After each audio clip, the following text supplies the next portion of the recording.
When we say the easiest way for you to have non-resistant thought is to get out ahead of it, we'll say it to you even in a more blunt way. The easiest way for you to have non-resistant thought is to hang out with a new person that you don't know. The less you know about them, the less resistant thought is within you. Oh, you're a stranger, I love you. Oh, you killed your entire family? Oh.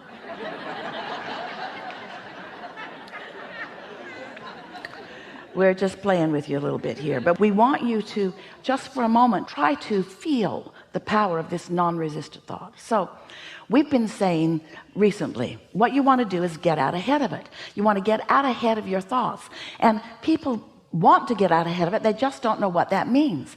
And we gave one example already. Segment intending means I'm in a new segment, new people just walked into the room, and do you know that our segment just changed because they have no idea what we've been talking about? And so the energy of the room has just shifted. Now, not a problem to all of us because we're in the vortex. Yes, we're in that empowerment. Might be a little while for them to catch up with it, but the segment did just shift, and therefore you are going to notice a little repetition that you wouldn't have noticed before had new people not walked into the room. Following what we're getting at?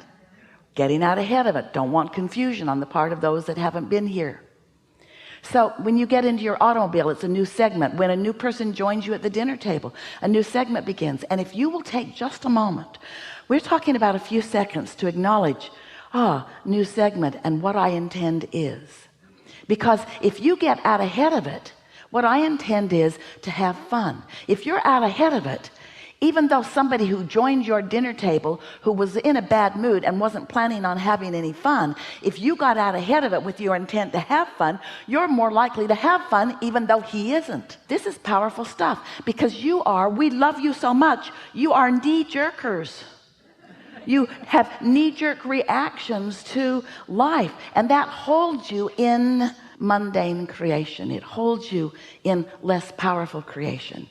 It doesn't let you feel your absolute power. Now here's another thing.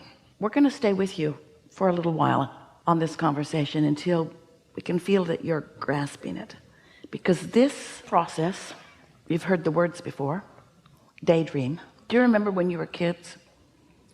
Before you were responsible, before you felt responsible, before you were resistant, before you were defensive. Some of you can remember those moments in time. Some of them you've been living recently, but it's a little snatch of time where somehow you're not resistant in thought, and your mind is just receiving the ingredients of your vortex. They're putting themselves together with the tutelage or tutorialage, with the help of your inner being, who knows where you stand in relationship to everything that you want, and knows what the ingredients that you've put into your vortex is, so knows what the path of least resistance is for you to receive a thought. So do you think that you're here to create your own reality? You are. But do you think that the reason that you're here to create your own reality is that when you create your own reality you will like it better? Well, that's one reason, but it isn't the reality that you are creating that you are here about. It's the thrill of reality creating that you're here about. It's the thrill of lining up with your true power and watching what you desire flow to you through the power of your own focus. It's the journey. Now you've heard that your whole life. The joy is in the journey. Almost everybody is saying it, and nobody knows even what they mean when they're talking about the joy is in the journey. But we want you to know that what we mean by the joy is in the journey is that you did a lot of the journey when you knew what you didn't want and therefore knew what you did want, and you say, well, that was not all that joyful. And we say, well, it was to your inner being, because you were identifying who you are. When someone was rude, you said, I like nicer. When somebody was hateful, you want more love. When somebody is diminished in some way, you want upliftment. When someone is sick, you want well. When someone's confused, you want clarity. When it's you, even more. You've been isolating and identifying, and there is this extraordinary grouping of ingredients that are the making of an ecstatic life experience for you. But you got to find a way to be in the vibrational vicinity of it. Now, we've been telling you this story in lots of different ways. We've been saying to you, step one is you ask. That's the contrast part of it. Know what I don't want, ask for what I do want, whether you put it in words or not. Step two is that's the source energy part of it. That's your inner being part of it. That's the vortex part of it. That's the gathering of the cooperative components part of it. Step two, when you ask, it is given. It's in vibrational form, and you say, I don't want it to be in vibrational form. I want it to be out where I can see it. I'd like to park it in my garage. I'd like to take it to my bed. I would like to go to the movies with it. I don't want this vibrational reality creation. And we say, but it is that way in the beginning. And so if you will accept that the ingredients are there and that you will be guided, you will be led, you'll be called, you are being guided, you are being led, you are being called to your path of least resistance. But what we're saying to you here today is you've got some whopping resistance going on, because you have played the objective game so much that you hardly ever put yourself in a position where you can receive an impulse that's on the path of least resistance and feel the empowerment of your inner being about it. So as we're moving forward in this day, we'll play some of this with you if you want to. We want this to just not be something that sort of is intellectually satisfying, or even something that makes some sense to you if you've been studying the law of attraction. We want it to be something that feels real to you. We want it to be something that you say all day long, as Esther often does, ooh, I've got that magical thing going. Because if you take 10 seconds here and 10 seconds there and 10 seconds here to let yourself dream free, if you will allow yourself to just dream free. Esther's been playing this game. We'll tell you some of it. We'll tell you some of the amazing things that have been happening as a result of it. But here's one really extraordinary manifestation that came about as a result of Esther hearing what we're saying about daydream. And by daydream, we mean you're not asleep. By daydream, we mean you're awake. And by daydream, we mean it hasn't manifested yet. It's still a dream. And by daydream, we mean you're in your day, you're wide awake, but what's in your vortex, which you are still calling a dream, is visualized by you. It's felt by you. It's known by you. You know it even though it hasn't come out to play to you. These thoughts have not yet turned to things where you and everyone else can see them, but they are real and they are unfolding, and they will come out and play with you where you will see them. There's power in this. But if you daydream a little and then you kill it with reality, and then you daydream a little and then you kill it with reality, and you daydream a little and then you contradict it with some other fact, then you're going back and forth and back and forth and back and forth, and you're never allowing the true power of this to culminate into something that manifests. There are people in your world that are doing that. There are masters of science and masters of mathematics and masters of music and masters of all kinds of things. There are inventors of things. There are all kinds of people that have allowed these thoughts to turn to things in their mind, who have been willing to follow that non-resisted path, who have been willing, here it is, to pay the great big price of happiness.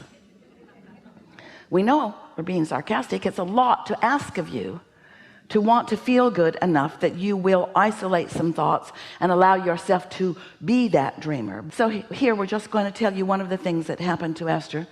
And as we move forward, if there's time, and if we're not full of all what you are asking for, then we'll tell you what Esther's been doing. But we'd rather talk about what you are asking for.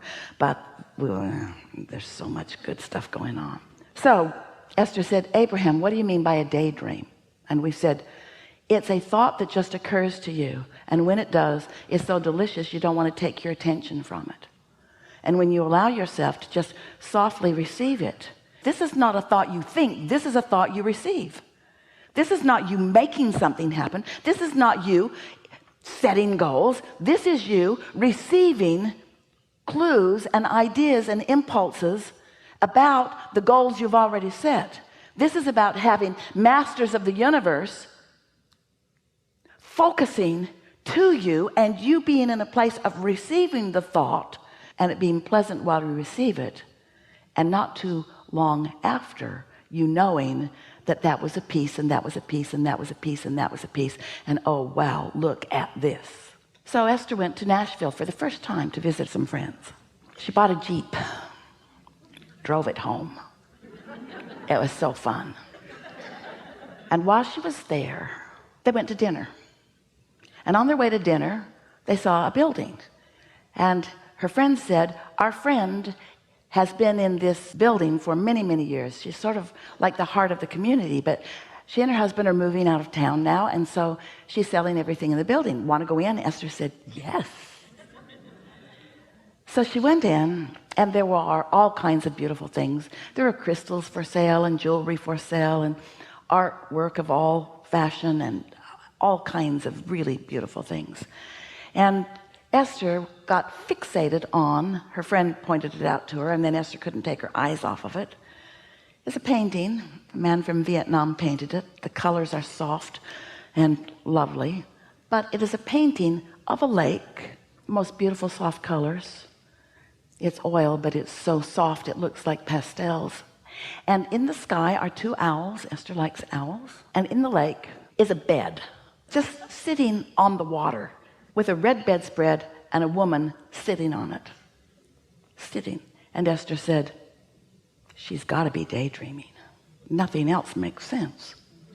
If she was dreaming, she'd be laying down.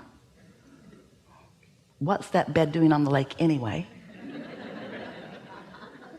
I'm going to frame that, and I'm going to put a little plaque on it, and it's going to say daydream. Now, don't you think that's nice that Esther would find something?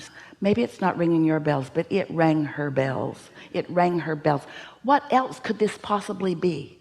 This is someone wide awake in the middle of the day, sitting on her bed in the middle of a lake. What do you want to talk about? A lot of trouble in this room.